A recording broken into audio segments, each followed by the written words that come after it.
Hello all and welcome back to my channel. I am Rebecca Bhattacharya and I will be continuing with my deep learning playlist.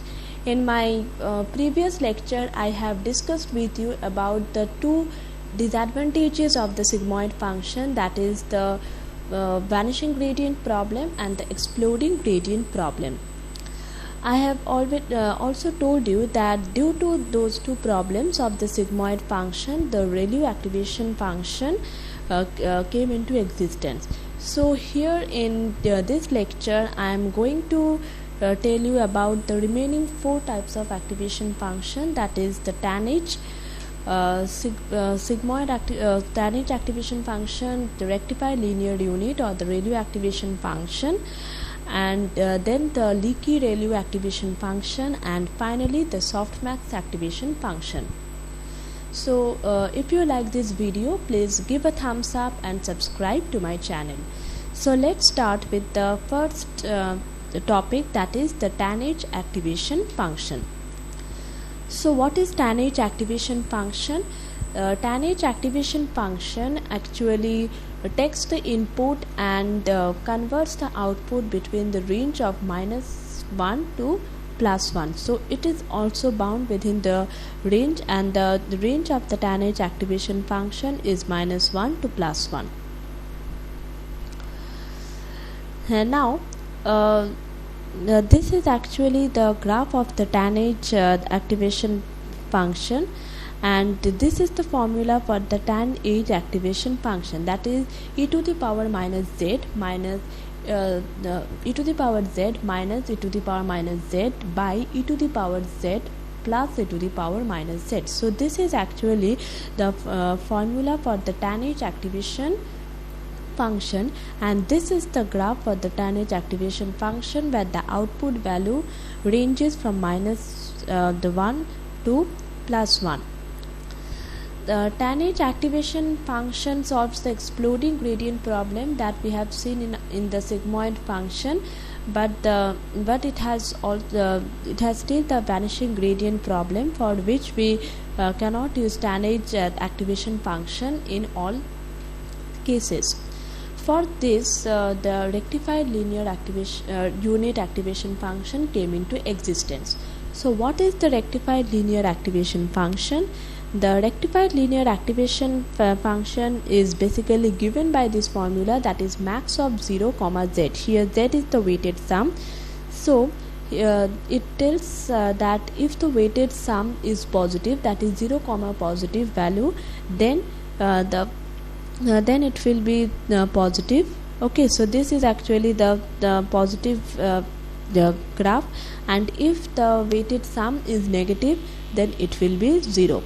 So this is actually the graph of the rectified linear unit activation function, and this function is given by this formula, that is max of 0, z. So it will take the maximum value between the two values of 0 and the weighted sum, and depending on that it will be it will produce the output as for the maximum value. Now what is the derivative of the ReLU activation function? The derivative is actually given by this, that is 1 if x greater than 0 and is equals to 0 if less than 0. Why it is 1 for x greater than 0?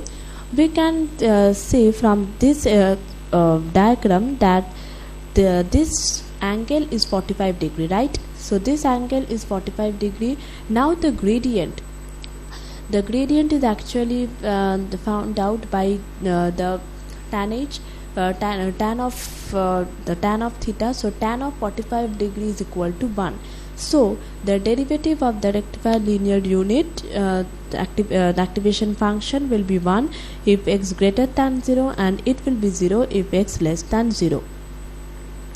So this is actually the graph for the derivative of the activation function, where it is 1 for this the x greater than 0, and it will be 0 for x less than 0. Now, one problem, the drawback with the ReLU activation function is that now if the derivative is all the derivative is 1, then it is fine. The problem of the sigmoid function is solved. But consider that if any one of the derivative in the chain rule of differentiation is 0, then in that case the whole this partial derivative term will be 0, right? Because if we write the chain rule of differentiation for del L by del Wn, and if any of the term in that chain rule of differentiation is 0, then this total derivative term will be 0, and then the Wn new will be equal to Wn old. So there will be no weight updation, and in that case that neuron is called the dead neuron or the dying activation function. So this ReLU activation this ReLU has the problem of the dying activation function if the value of the derivative any derivative in the chain rule is 0. So for this, in order to solve the dying activation function, leaky ReLU came into existence. So what is leaky ReLU? Leaky ReLU is nothing but it adds a small value, that is, this is the small value. It adds a small value to the ReLU activation function, and it is given by this. Okay, so if z is less than 1, then 0.01 into z. So it is adding adding a small value, that is 0.01, and it is multiplying with z, and for z less than 0 and for z greater than 0, it is it will be z. So for z greater than 0, it will be same for the rectified linear unit, but just for the negative part it is adding a small value, that is 0.01, in order to eliminate the problem of the dead neuron. So even if the weighted sum is negative for in any case, then the derivative term will never be 0. Because if the weighted sum is negative, then the derivative term will have a 0.01, because this term is already multiplied with the weighted sum. So even if the weighted sum is negative, the derivative will not be 0, and there will be a small weight updation, and there will be no dead neurons. So this is actually the leaky ReLU, which eliminates the problem of the rectified linear unit. Okay, so the main difference between the rectified linear unit and linear unit is that rectified linear unit gives the output as 0 for if the weighted sum is less than 0, that is in the negative part it the results the output as 0, output of the derivative as 0, and for the leaky ReLU in the negative part it has a certain value for the output of the derivative. Now the last type of the activation function is the softmax activation function.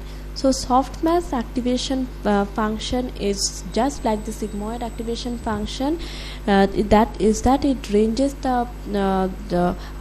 produces the output between 0 and 1, and it actually gives the probabilities of the output. So the logits are turned into transformed into some probability, and the sum of these probabilities will be equal to 1. So this logit, suppose the first logit is 2 and the second logit score is 4.3. So this logit value or the logit layer is actually the raw scores or the real scores that are generated in the output layer. This is actually the final layer. The logit layer is the final layer which produces the actual or the raw scores, and based on these scores the probability is calculated, and depending on which probability is the greater, the classification will be done. So the logit value is converted into this transformed into the probability in order to perform the classification.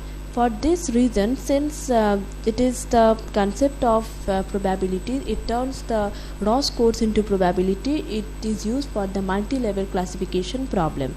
So the formula for turning the logits or the Ross codes to the probability is this, that is exponents of the exponent of xi by summation of all the exponent of xj. That is, exponent of xi is actually the logit value, that is here I am giving as exponent of 2, by I am summing all the logit value that the final logit layer has generated. So exp of 2 plus 4.3 plus 1.2 plus exp of minus 3.1. So the sum of all these probabilities will result to 1. So this is actually the formula for the softmax activation function, and after calculating this, the final probability that will be generated. So this is actually the probability, that is 0.087492 for logit 2.0 and 0.872661 for logit 4.3. So since we can see that the 0.8726 is much greater than 0.0874, so we can easily say that the class of the image is this class having the logit as 4.3. So this is actually used for the multi-level classification problem. Now this is the graph of the softmax activation function.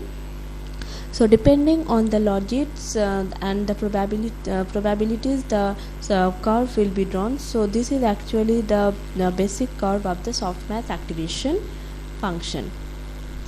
Now these are the 6 types of nonlinear activation function that are generally there in the deep learning, but depending on our problem, on the complexity of the problem, the activation we use the activation function.